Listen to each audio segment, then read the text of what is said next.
Hello again, Concept. Sorry if I sound a little bit tired. It's currently 5 AM. I just finished up my kushala stream. We've been doing sort of a training gauntlet for learning kushala the past couple of days. Twitch.tv/console if you want to catch these things, by the way. But yeah, we were learning kushala in preparation for this, and it really did pay off.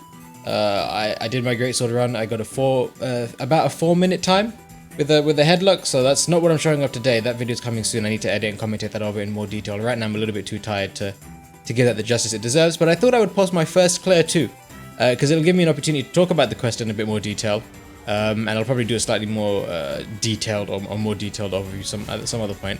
But it also lets me show what happens to kushala when it doesn't behave, because a stunlock is cool and all, a headlock is like interesting and it's good to watch, and I think it's important so that you can get an idea of how to replicate it. But if all you see is just me perfectly timing the TCS, you won't get any good information on like how to actually dodge shit and like how to punish kushala and what to do when things go wrong, you know?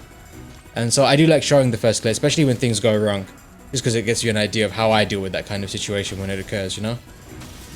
But yeah, you'll see I land a few headlocks in a row, but don't worry, this becomes a pretty regular hunt in a second. But yeah, this is what I've been practicing the past couple of days on Twitch. We thought we'd learn the timing down. I've done a few runs so far. I got my greatsword run, that's a perfect headlock in about, I think, 4 minutes. I did a HBG run that's so simple, even a child could do it. Even a Switch X main could. No, that's mean.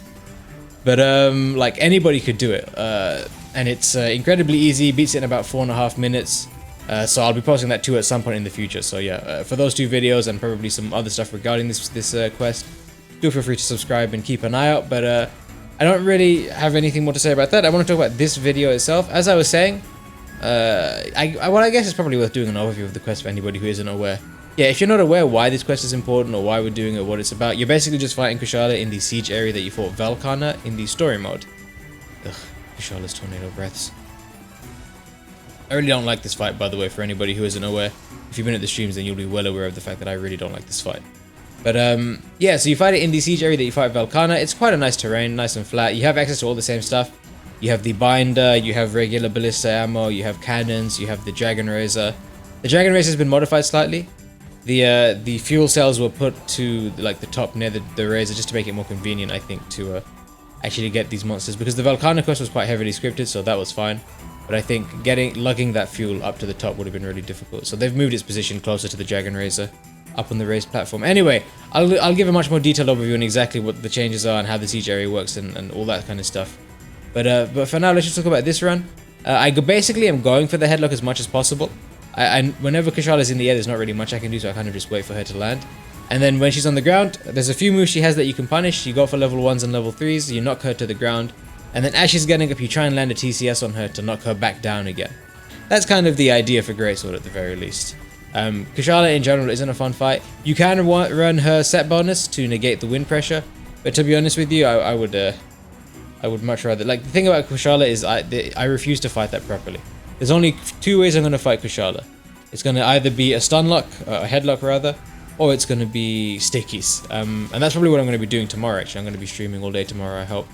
Once I'm done from work, just streaming more attempts on Kushala. I'm probably going to be like doing hunts with chat and stuff. I think I'm done with my solo attempts for now.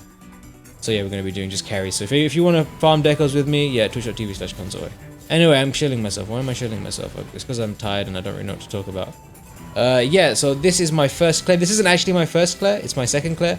But my first clear, I spent like 10 minutes just walking around the map, looking at like the ballistae and the cannons and stuff, finding out where everything was located. So it didn't really count, I don't think.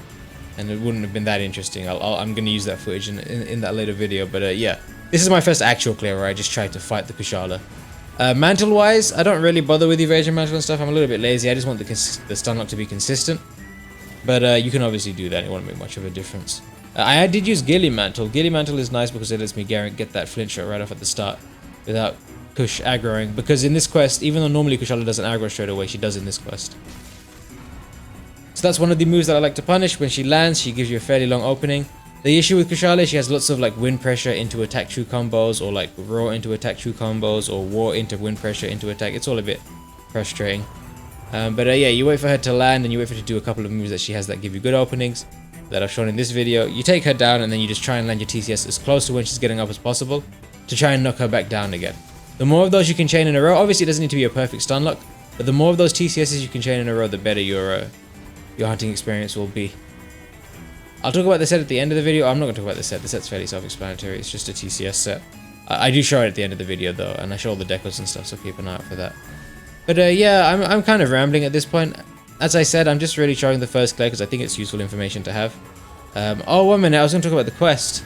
Yeah, kushala in the siege area, and it drops sealed feystones. It drops 3 sealed feystones guaranteed, and individual sealed feystones drop at the same rate that Electron does drop them. 8% I believe it was.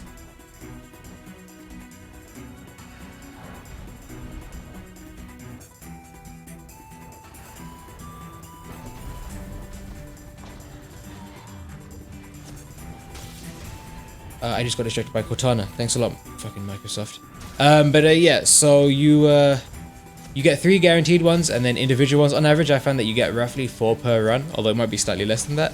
It's better than Tempered Zin in terms of pure deco drops, but your mileage may vary depending on how fast you can actually beat the quest. Obviously, if you can do kushala, if you can do Zenoga twice as fast as you can do kushala, then it's probably worth doing Zin. But that will vary from player to player. I'll talk about that in a bit more detail in like a future video. But anyway, so yeah, that's the quest. You should take advantage of it while it lasts. This is probably the best farming quest in the game. As I said, spread HBG, a method that's so simple a child could do it in 5 minutes or under, for basically 4 sealed feystones per quest. It's extremely efficient, and the quest is only going to be here for like a week or so, so I would take advantage of it while you can. So yeah, keep an eye out for that video when it comes out, and I would definitely, if you're missing any rare 12 decos, then hit up that method and sort yourself out.